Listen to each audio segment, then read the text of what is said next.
That's your superpower. Hello! Hey, everybody. Long time no see. We missed you guys. We missed you guys. Listen. We have some great, very exciting news. yes, We're in a place that you've never seen before, but we'll can't get to that in a minute. We can't start without talking about just some amazing God stories. So we have a family that you guys have been praying for, that we've been talking about, that have been just amazing friends of ours for years, that we have loved them so much, and we've been praying for them, and we've seen God do an incredible work in their lives.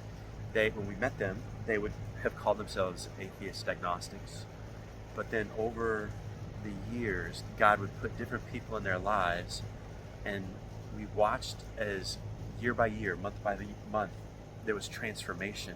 And then recently, they were baptized, and they've given their lives to Jesus.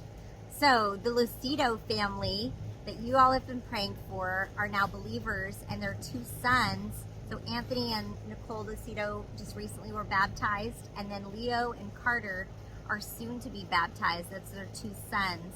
And such a blessing. Thank you for being a part of their story that God is weaving. And so we shared videos of their baptism on our Telegram channel, so we'll link that below so that you can see that. If you have not joined our Telegram channel, that's where you can see that.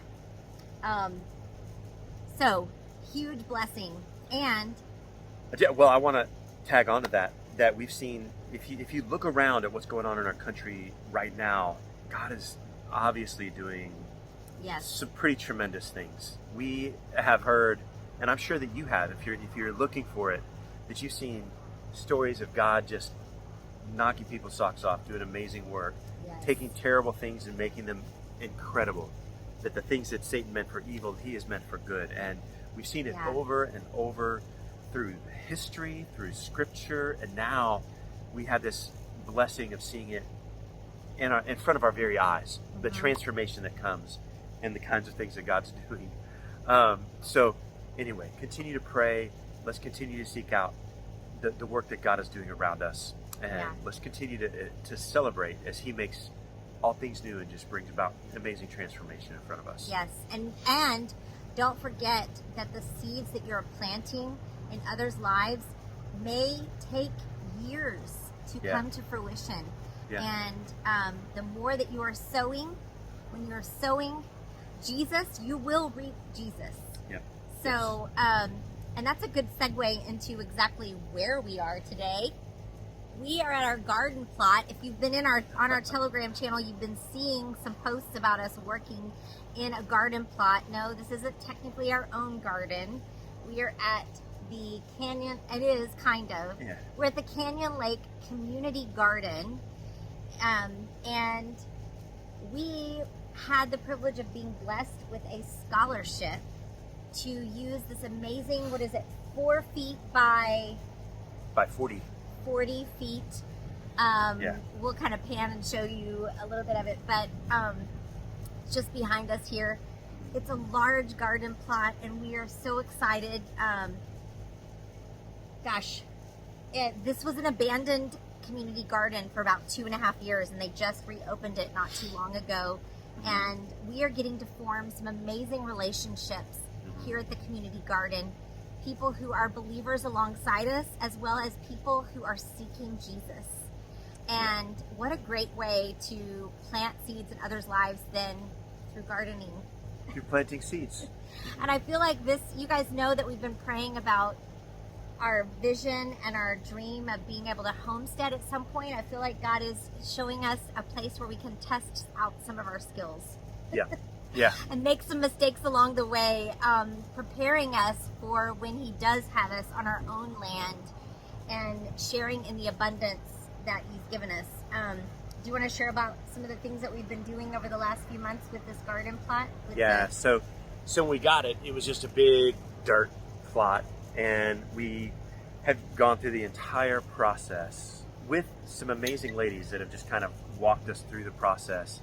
We've taken the dirt and tilled it up and kind of made it in better shape. We've added stuff to it, and then we began growing seedlings at home, and then came and transplanted some of those into the garden. We brought worms. We have some pots where we have been putting worms into the pot and trying to multiply the worms. And did you know that worms and grubs are some of the favorite food of armadillos? And so right in front of us, there's a big fence that surrounds the garden. And there's an armadillo that has been digging a hole in the fence right over here in the fence line. How many plots are here, do you think? There's probably 30, between 40 and 50 plots here, would be my guess. Ours seems to be the favored plot for the armadillo. No doubt. We've been hit 7 different times. 3 of those times were pretty severe. 4 of them were just kind of a rough scratch.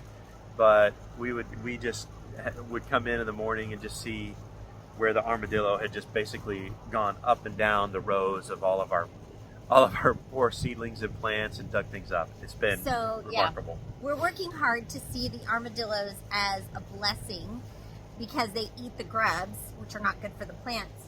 But at the same time, it is making it very challenging for us to continue to keep coming up here and seeing everything uprooted and trying to replant or remulch and all the things. So gardening is definitely not for the faint of heart. Those of you who do gardening, you're probably like, yes, I know. Yeah. In fact, we've made one of our amazing relationships we've made is with the president of this community garden, and she is a retired physician assistant turned master gardener. And she has really kind of taken not only me, but our whole family under her wing. I mean, she's old enough to be our mom. And she has been such a blessing. I feel like one of her apprentices. She has invited us over to her home. She has let us see her amazing garden. And she is telling me, as a master gardener, you cannot even consider yourself a master gardener until you've killed 10,000 plants. Yeah. So we're on the right track. We have a ways to go. Yeah. And you can see behind us, I don't know if you can see, but we have 2 clay pots where we're doing in-ground vermicomposting as well. So we're worm farmers now too. So lots of adventures. Lots of adventures. Yes. We recently also started working through some discipleship material with a group called 1,000 Houses. They do really phenomenal work. We've seen how we've gone through a progression of different ways to do discipleship, and we feel like this has become the next natural step of progression. And one of the things that they do is not only just give you discipleship material, but walk you through the process of what they call putting a seed in the fruit, and how at the end of the time where you've been working through this with them, at the end of the time where you've been working through it with them, then you are on your way to starting your own discipleship group. The goal is that you'll be able to watch one generation after another moving through that process. So yeah, and if you aren't familiar with this concept, it's a Matthew 28 concept that Jesus commands us as we are his disciples to go and make more disciples. It's not really an option as a believer. It's something that Jesus commands us to do. And even though we have done that off and on throughout the years, when we joined this 1,000 Houses cohort over this summer, we realized that we really could use their organizational tools, and really they have it honed down to, I hate to use the word science, but they really have it kind of fleshed out and worked through all the troubleshooting things. And so Jim and I individually are about to start our own small discipleship groups with 2 or 3 individuals, and we'll be doing life with them, life on life, which is not something we do in the Western culture very much. Right. And it may be messy, and that's okay. So if you want to find out more about 1,000 Houses and some of the things that they do, they don't just do discipleship stuff. They also do, their goal is to create 1,000 houses of, their goal is to create 1,000 houses. We should have put it on Do Not Disturb. Should have put it on Do Not Disturb. 1,000 houses in your community that are doing life together, that are building the kingdom together. And so, so they have 3 different programs through that. And so we were participating in just one of their programs, but we'll link that below because it's a phenomenal program. It works on donation only. So if cost is a factor to you, that doesn't have to be a stumbling block for you. In fact, cost being a factor, we have seen literally over the last 6-7 months, we have seen miracles of provision, and God has really been teaching us to trust Him. Yeah. I mean, I feel like we've already been working through that for many years. Yeah. But even more so. Yeah. So as we've kind of gone from one phase to another, we've just seen income in different areas as kind of decline, and we've worked actually in all areas. In every area that we have built income, it has declined. I say different areas as in it went in this area, and then it went in this area, and then it went in this area, and then it went in this area. So in every area of income that we've had, we've seen a decline. And so we've tried looking for jobs outside. We've tried finding new work. We've tried starting businesses. We've tried multiple other avenues of supplementing our income, and none of them have worked. It's been quite frustrating at different times, and a lot of sleepless nights trying to stay up and figure out how it is that we're going to buy groceries, pay bills, and do all the little things that are important to a family. But we have seen how through that process, God is teaching.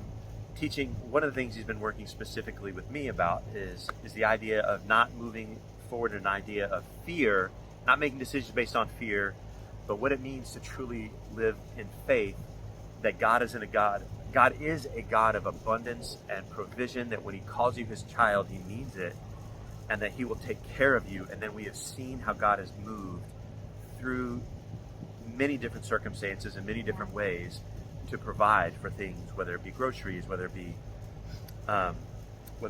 school, that the boys are doing a co-op where God has just provided for that co-op, where one thing after another, different job opportunities where I've taken just little bits of work here.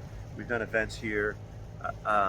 We've seen God's provision in just miraculous ways, one after another. Yeah, if you're familiar with the story of manna in the Bible, where the people of Israel were literally relying on daily provision from God for food, and it would come from heaven.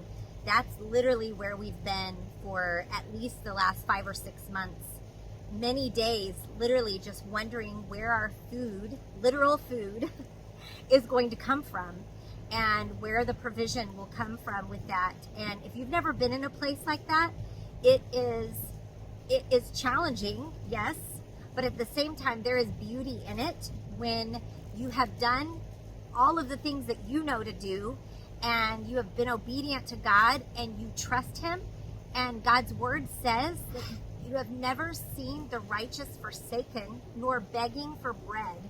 And we have seen evidence of that over and over and over. I mean, even literally to yesterday, we were at someone's house. They invited us over for a barbecue, and they literally purposely bought extra food so that we could go home with extra food. I mean, we didn't ask for that. We didn't go looking for that. Right. It was a potluck, so we came and brought some food to contribute as well.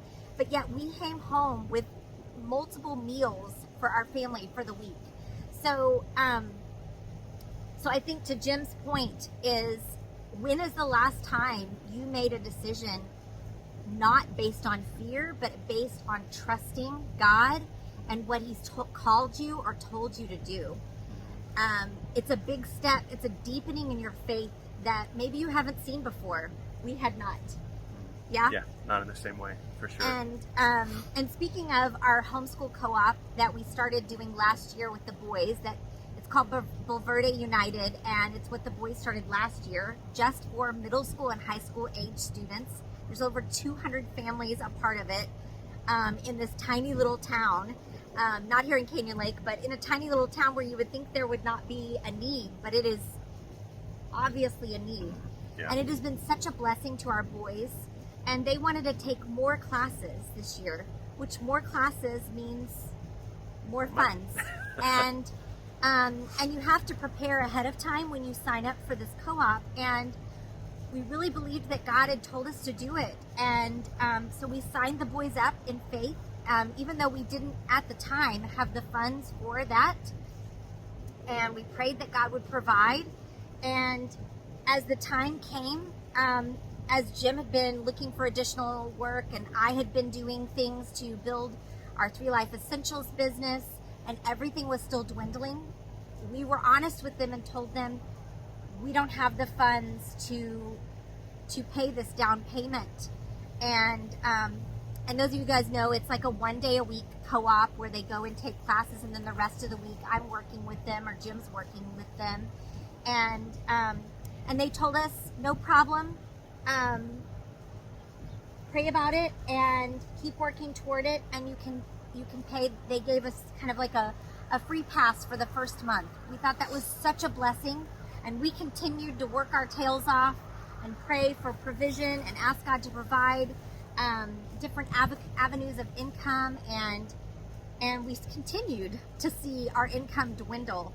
And we came to them a second time, and we literally were prepared to now try to come up with a plan B.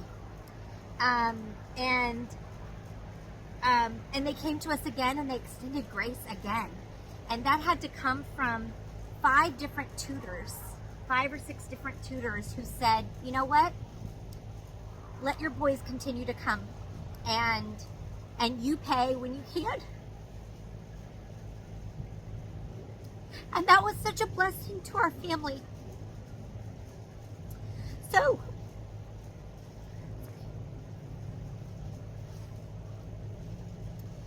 we are continuing to remind our boys what a blessing this is to be a part of, and that they need to behave themselves and be respectful of their tutors. And we're working towards continuing to increase our income so that we can say thank you to those tutors in a proper way. Yeah. So we're continuing our marvelous trips to Houston. The boys now, Noah is again to address our airways, to address the airway issues with the orthodontics. And Noah has been told the last 3 times there that he's almost done, and they keep adding things to him. Praise God that Noah is almost done with all of his airway treatments. Yeah. And after he's finished, he will actually just be working with me on some Uteko breathing patterns and some myofunctional things to help him continue to increase the muscle tone with his soft palate and those kinds of things. If you're new to this, we're working on our airway patterns so that our boys are not dealing with some of the same challenges that Jim has dealt with. Jim still continues to sleep in a chair upright at night, and we're still working through Uteko restorative breathing exercises and soft palate exercises and some mindset retraining as well, so that he can feel comfortable and trust the Lord in being able to sleep in the bed again. Do you want to say anything else about that? It's good. Okay.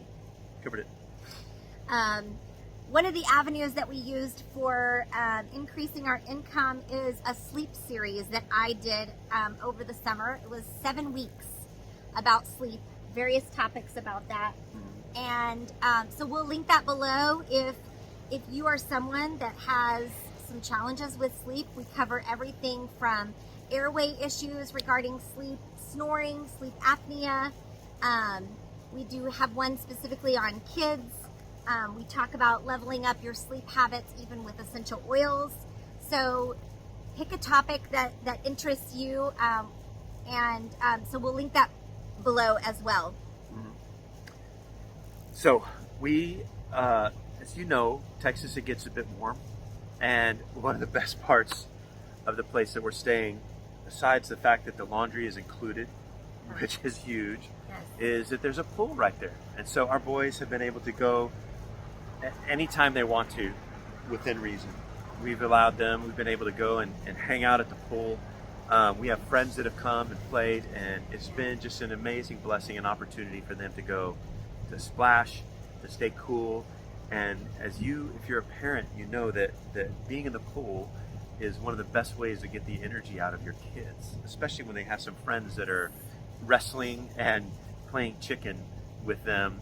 You remember the chicken stacking kids up on top of each other games, and so yeah. Those of you in Texas, you'll know the value of having access to a pool for 3 teenagers that we have in the house now.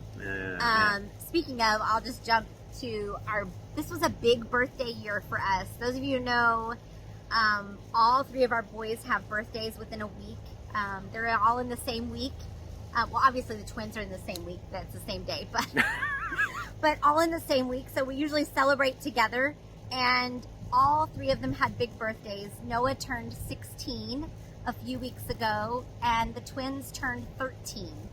So we have a household full of teenage boys now, and everything that you think of that comes with teenage boys, including the smell in 400 square feet. And the primping. And the primping, and the attitude. And the amount of food that they're eating, all is true. It's true. We can verify. Can verify. It was great to be able to celebrate their big days. And no, Noah does not have his license yet. He actually has not even started getting his permit yet. We're hoping to work toward that soon. Yeah. So, I feel like this whole year has been a theme of tragedy and death. And that has been true. If you follow us on our Telegram channel, you've seen that we've had not only the tragedy of the floods that came through. We live right near the Guadalupe River, which is where all of the flooding happened. We live on the lower end, or we're parked on the lower end of the Guadalupe, where most of the things that happened were on the higher end. But there's been a lot of tragedy surrounding that. Still recovery efforts with all of that happening, and the tragedy of a good friend of ours that passed away suddenly in Northern California. We so had wanted to be a part of that memorial service, and what a blessing it was for us to be able to attend from afar. Yeah. But Jim had officiated this husband and wife's wedding, and the husband passed away, and they have 2 small children. So if you think about lifting up Rachel Davis and her 2 children, Willow and Wyatt, who's now a widow. The whole nation grieved the passing of Charlie Kirk's event. And so there's just been a lot of heaviness surrounding this whole year. And even more of a reason that we have seen the good that God is bringing through these tragedies, like in our friends, the Lucido family. Yeah. So we want to leave you with a couple of challenges of some things that we have started over the last few months, and we invite you to join us. So we have in the past tried a couple of different areas of helping our family work better. One of the things that the 1,000 Houses group talks about quite a bit is a weekly family meeting, and they gave a formula that we've been able to follow for that family meeting that we have found to be exceptional and very helpful, in many ways. And so it's been a real blessing for us. We started doing a family meeting then about, how long ago? 2 months ago? 3 months ago? Well, kind of like the 1,000 Houses. We've done family meetings like off and on throughout the years. Yeah. But this was so much more intentional. Yeah. And more organized. And so we've been doing those probably over the last maybe 6 weeks, I guess. Yeah. And they've been so valuable to our family, whether you have little ones or whether you have even grandkids and you have adult children. This is for you. Yeah, the formula really talks about not only that a family meeting is to address things that are going on in your calendar, different activities, but then also casting vision. And it gives an idea, a model for how to cast vision to your family and your kids in particular, so that everybody is on the same page. It seems like a very small detail, but the way that you do that has a big impact and plays out in a lot of different ways through the behavior of your children and your ability to refocus people and say, hey, remember how we talked about what we were going to do? And it's just a good reminder throughout the week about different things that are going on in your family and how to keep everybody moving in the same direction. And it really does bring about a team feel for the family, so that you can feel like your family is a team moving in the same direction with the same goals. That's one of the big things that they talk about. Yes. Speaking of, we're going to link some of those podcasts to that so that you can know more about this. But that podcast, Family Teams Podcast, is all about being a multi-generational family team on mission. It's kind of cool, right? Yeah. Yeah. So if that resonates with you, maybe you see yourselves as a family team, or maybe you just see yourself as a family, or maybe you see yourself on mission, but are you multi-generational? And so if that resonates with you, we invite you to not only check out the podcast, but we'll link below the ones specific to the family team meetings. And we invite you to join us in those. And we want to hear back from you. When you start your family team meetings, we want to hear how it's going. Yes. Ours are going pretty well. When we're able to do that. The last few weeks we've failed, but it's been really good. The timing of them is typically we have it scheduled, but then for various reasons we've had things going on during that time. So, but they've been tremendous, and it's something we highly recommend. Well, one of the other things that we picked up recently has been taking a Sabbath rest, doing Shabbat as a family. And for us, what that has meant is that Friday sundown through Saturday sundown, there's no work in the house. The boys celebrate that they don't have to do dishes. And that is the largest celebration for the boys. Yeah. But we have been, I don't know, I don't want to speak for you, but I have been so amazed at how it resets my mind and my body. And I could tell those weeks that we didn't do the Sabbath versus the ones that we did, the difference in my energy levels, my focus, my attention, my drive, it all is very different on those weeks where there is a Sabbath. That we have a distinct Sabbath that we hold to has been really remarkable. Yeah, and even though we're seeking to be more intentional about a Sabbath, we are not so focused on making it where it is a legalistic kind of thing, if that makes sense. Because the Bible says, in fact, Jesus said that Sabbath was made for the man and not the man for Sabbath. Sabbath was made for the man and not the man for Sabbath. So it's meant to be a gift, a blessing to you. And we have seen that over and over. And so you can see more about celebrating Shabbat or even doing a family Sabbath on the Family Teams podcast as well. So we'll link that below. And do you want to end with a video of do you want to pan over to the garden at all?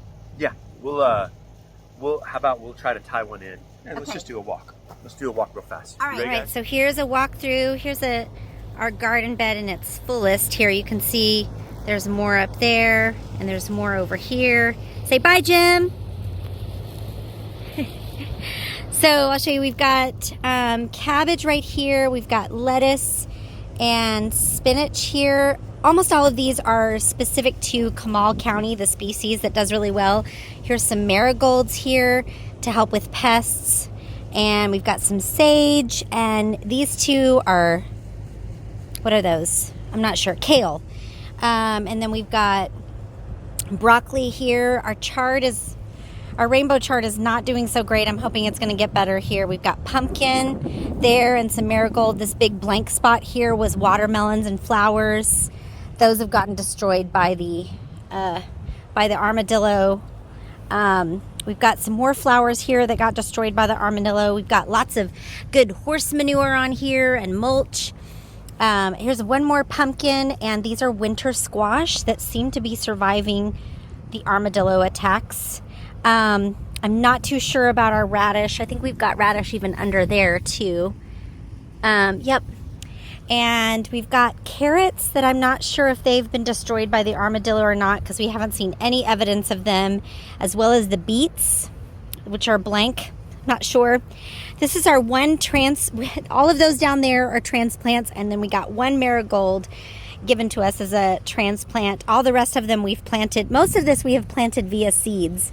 Everything has been seeds except for those down there and this marigold. We've got 2 pepper plants here. We had 6, but I'm not sure. I think the armadillo. And then we've got some basil, sweet basil, and another kind of basil here. These are our cucumbers. We've got pickling and slicing cucumbers. We think we still have tomatoes. I'm not sure. I think those are still tomatoes. They're not really happening, but we've had a lot of attacks with the armadillo here as well. And then we've got zucchini, and this is calendula. And I think these are more flowers. We did have okra planted, but I think it did not survive the attacks of the armadillo as well, because I think they were over here somewhere, and I do not see evidence of them anymore. We had sticks identifying everything as well, and those got knocked over by the armadillo. So this is such a blessing. We are praying that this becomes not only a blessing to our family, but to so many others that we can share in the abundance. So all of you who are master gardeners and regular gardeners, I will take all of your tips. Oh, if you're wondering what this is our in-ground worm bin that we've got going on. And so I will take all of your tips and suggestions.